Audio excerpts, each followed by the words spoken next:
તો આ દરમિયાન એક મહત્વના સમાચાર, રિયાની જામીન અરજી ફગાવાઈ છે। રિયાની જામીન અરજી રદ કરાઈ છે।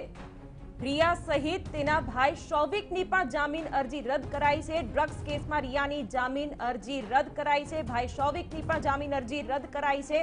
આજે આ મહત્વપૂર્ણ નિર્ણય આવવાનો હતો, જેમાં અન્ય 6 આરોપીઓની પણ જામીન અરજી રદ કરાઈ છે। સતત બીજી વાર રિયાની જામીન અરજી ફગાવી દેવાઈ છે, જેના કારણે ત્રીજા દિવસે પણ રિયાએ જેલમાં જ રહેવું પડશે। ભાઈ શૌવિકની પણ જામીન અરજી રદ કરાઈ છે। સુશાંત મોત કેસમાં ડ્રગ એંગલ સામે આવ્યા બાદ આ કાર્યવાહી થઈ રહી છે અને રિયાએ પોતાના તરફથી પોતાનો પક્ષ રાખ્યો હતો, પરંતુ તેને નામંજૂર કરાઈ દેવાયો છે અને રિયાની જામીન અરજી રદ કરાઈ છે। ડ્રગ્સ કેસમાં રિયાની જામીન રદ કરાયા છે અને ભાઈ શૌવિકની પણ જામીન અરજી રદ કરાઈ છે। સંવાદદાતા अश्विन पांडे आ विषय વધુ વિગત આપી રહ્યા છે। जी अश्विन।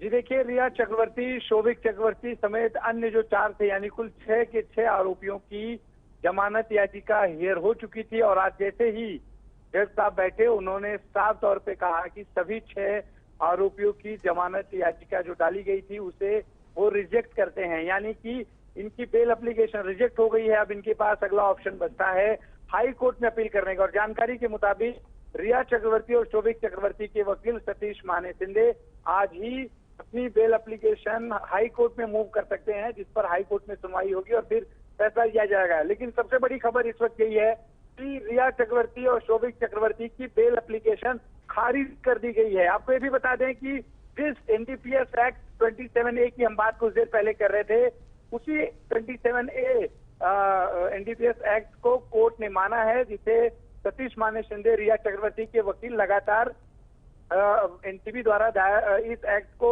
इस केस पे इंक्लूड करने को लेकर अपनी जो है दलीलें दे रहे थे कि इस केस पर ये 27A एक्ट नहीं बैठता, जिसे कोर्ट ने खारिज कर दिया। और 10 साल के प्रावधान वाले इस एक्ट की वजह से ही ये बेल एप्लीकेशन खारिज हुआ है। ऐसे में अब ऊपरी अदालत यानी हाई कोर्ट इस पर फैसला ले सकता है, क्योंकि 10 साल से ज्यादा के केस जो एक्ट होते हैं, उस पर अगर 10 साल की ज्यादा सजा होती है किसी एक्ट के अंदर, तो उस पर सेशन कोर्ट जल्द फैसला नहीं लेता जो है जमानत देने का। बिल्कुल अश्विन, रिया ने भी एनसीबी को लेकर कुछ आक्षेप किए थे, लेकिन अब ये स्पष्ट हो गया है कि 22 सितंबर तक रिया जेल में ही रहेगी।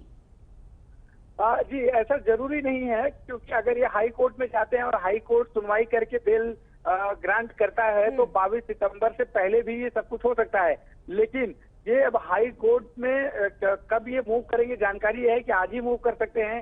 हाई कोर्ट में मूव करने के बाद वहां भी डेट पड़ेगी, सुनवाई होगी, सुनवाई के बाद ऑर्डर होगा। तो अगर उसमें वक्त लगता है तो 22 तारीख तक रहना पड़ सकता है, अन्यथा इसके पहले अगर सुनवाई होती है और बेल एप्लीकेशन पर फैसला लिया जाता है तो ही राहत मिलेगी रिया चक्रवर्ती को। जी बिल्कुल अश्विन, शौविक जो ये ड्रग एंगल में बहुत महत्वपूर्ण एक कड़ी है, शौविक को लेकर कोर्ट ने क्या कहा? शौविक को लेकर भी यही फैसला लिया गया कि शौविक भी इस पूरे ड्रग कार्टेल में इन्वॉल्व हैं। उन्होंने जो है ड्रग्स की खरीद फरोख्त की है, ना सिर्फ खरीद फरोख्त की है बल्कि उसका इस्तेमाल भी किया है। तो ये जो तमाम चीजें हैं वो व्हाट्सएप चैट के जरिए इलेक्ट्रॉनिक एविडेंस के तौर पर कोर्ट के सामने एनसीबी ने रखा था और उसे कोर्ट ने माना। और यही वजह है कि कोर्ट ने जमानत याचिका को सभी आरोपी, जिसमें सैमुअल मिरांडा जो रिया चक्रवर्ती का करीबी था, सुशांत सिंह का मैनेजर था, वो भी शामिल है। इसके अलावा 3 ड्रग पेडलर शामिल हैं, उन सभी की बेल एप्लीकेशन रिजेक्ट कर दी गई। जी बिल्कुल अश्विन, जानकारी के लिए धन्यवाद।